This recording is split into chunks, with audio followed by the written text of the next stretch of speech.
مساء الفل، يا رب تكونوا بخير. عمرك شفت في حياتك حصان بيسابق عربيه حديثه؟ طب لو ده حصل فعلا وسالتك مين اللي هيكسب، اكيد هتفتكرني مجنون وهتقولي بدون تفكير ان العربيه طبعا هي اللي هتكسب. طب تخيل بقى ان حتى وقتنا هذا في حوالي 3.6 مليار شخص من اصل 8 مليار بني ادم على الكوكب ده عندهم خدمات انترنت محدوده او ما عندهمش اصلا انترنت من الاساس، بل وبتوصل في بعض الدول كمان انه مفيش خدمات انترنت في مناطق معينه اصلا، وبتكون مقتصره بس على الحكومه او الاماكن الراقيه اللي هي الاقلاص زي ما بنقول. على سبيل المثال للحصر اثيوبيا وتشاد والسودان في افريقيا، ودول معدل استخدام الانترنت فيهم بيوصل لاقل من 20% من اجمالي عدد السكان، ودول كمان زي نيبال وبنجلاديش في قاره اسيا، ودول معدل استخدام الانترنت فيهم بيوصل لاقل من 35% من اجمالي عدد السكان هناك، ودي عينه بسيطه من ال 3.6 مليار شخص اللي اتكلمنا عليهم. ومن النقطه دي تحديدا بدا عمنا ايلون ماسك ان هو يفكر في الانترنت الفضائي، وتحديدا في سنه 2015. وقتها اعلن ايلون عن خطته لاطلاق شركه ستارلينك عشان يقدر من خلالها يبني شبكه عالميه للانترنت من خلال الاقمار الصناعيه، ومن خلالها يقدر يوفر انترنت عالي السرعه للمناطق الريفيه والنائيه حوالين العالم. وعلى الرغم من صعوبه الفكره واللي ممكن تواجهها عقبات كتير زي تكلفه اطلاق عدد ضخم جدا من الاقمار الصناعيه حوالين الكره الارضيه بالكامل، وكمان تكلفه الصواريخ اللي بتحمل الاقمار دي للفضاء، ودي اصلا بتكون التكلفه الاغلى. وهل الصواريخ دي بتنفجر لما تطلع الفضاء الخارجي ولا بتكون قادره ان هي ترجع للارض تاني وتشتغل من جديد؟ وكمان هل هيقدر يوفر شبكه قويه ما بين الاقمار الصناعيه دي والمستقبلات الارضيه بتاعت شركه ستارلينك، ولا هيكون في تاخير او لاج في سرعه الانترنت؟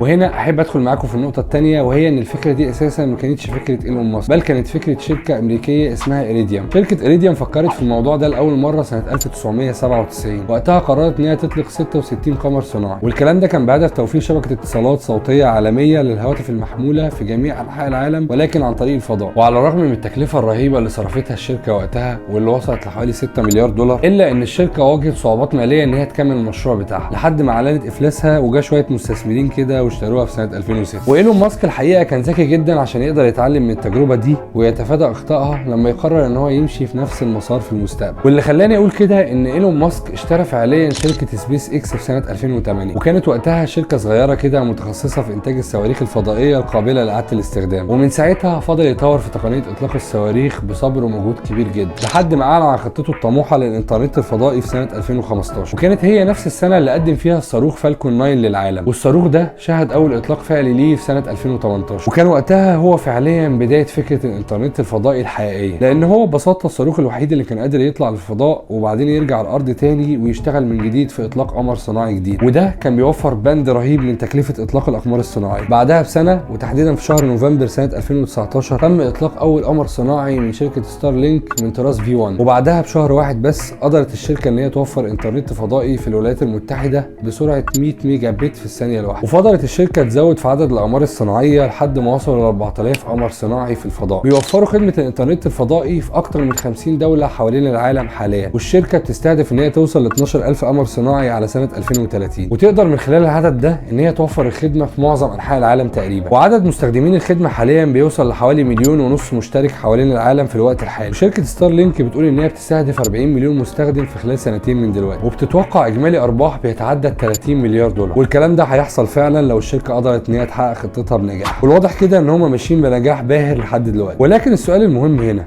هو الموضوع فعلا يستحق التعب والمجهود الرهيب ده؟ صواريخ واقمار صناعيه رايحه وجايه وصواريخ بترجع على الارض ويعادوا استخدامها من جديد بتكاليف مش قليله ابدا، فهل الموضوع يستحق ده؟ في الحقيقه الموضوع يستحق وجدا كمان. وعشان نفهم اكتر تعال نشوف المقارنه النظريه البسيطه دي. اولا تكلفه اطلاق قمر صناعي من طراز ستارلينك V0.9 كان بيوصل من حوالي 500 الف دولار لمليون دولار في القمر الصناعي الواحد. اما الاقمار الصناعيه في الجيل اللي بعده واللي هي ستارلينك فيرجن 1 تكلفه اطلاق القمر الصناعي بتوصل لحوالي 250 الف دولار بس، يعني حوالي ربع التكلفه تقريبا. والشركه كمان بتستهدف ان هي توصل تكلفه اطلاق القمر الصناعي ل 150 الف دولار، وده للجيل الجديد اللي هتنتجه من الاقمار الصناعيه في السنه اللي جايه تقريبا. والكلام ده تفاصيله كتيره جدا وممكن نتكلم عنها في فيديو منفصل باذن الله. فلو تخيلنا نظريا ان احنا حابين نوصل الانترنت لبلد مساحتها بتوصل ل 8000 كيلومتر مربع مثلا، فتكلفه انشاء شبكه انترنت فضائيه هتوصل من 50 ل 100 مليون دولار للبلد دي، بينما تكلفه تغطيتها بشبكات الابراج الارضيه المعتاده بتوصل من 500 مليون دولار لمليار دولار، يعني حوالي 10 اضعاف التكلفه تقريبا. وده طبعا فرق رهيب في التكلفه. وطبعا تكلفه انشاء شبكات الابراج الارضيه بتزيد كل ما البلد دي كانت بعيده او نائيه وما فيهاش خدمات لكابلات الانترنت البحريه اللي بتنقل الانترنت ما بين دول العالم المختلفه وبعضها. اما بالنسبه لتكاليف الصيانه فالاقمار الصناعيه موجوده في الفراغ الفضائي الجميل، فمش بتتعرض لعوامل جويه او كوارث طبيعيه او حتى للتدخل البشري زي حالات الحروب مثلا، زي ما حصل في اوكرانيا على سبيل المثال. وطبعا الاعطال اللي بتتعرض لها الاقمار الصناعيه اقل بكتير، وبالتالي تكاليف صيانتها برضو بتكون اقل بكتير. وبالنسبه لفتره الخدمه فالاقمار الصناعيه العمر الافتراضي ليها بيوصل ل 15 سنه تقريبا، ومتوقع كمان انه يزيد مع تطوير الاقمار الصناعيه دي في المستقبل. اما متوسط عمر شبكات الاتصالات الارضيه العاديه فبيكون في رينج من 10 ل 15 سنه، وده بيكون في احسن الظروف. وعشان كده نقدر نقول ان الانترنت الفضائي هو التطور الطبيعي لمستقبل نقل البيانات. حاجه اخيره حابب اضيفها ان اعلى سرعه قدرت توصل لها شركه ستار لينك لحد دلوقتي هي 1 جيجا بت في الثانيه الواحده، وده معدل اكتر من رائع الحقيقه كبدايه. وكالعاده حابب انهي موضوعنا بسؤال: هل تعتقد ان الانترنت الفضائي او السيطره على الفضاء هتكون مجال او حرب ما بين الدول الكبيره في المستقبل؟ وهل مقياس القوه الحقيقيه بعد كده هيكون تكنولوجيا المعلومات؟ بس كده يا سيدي، لو عجبك الفيديو اتمنى تدعمني بمتابعه ولايك وشير،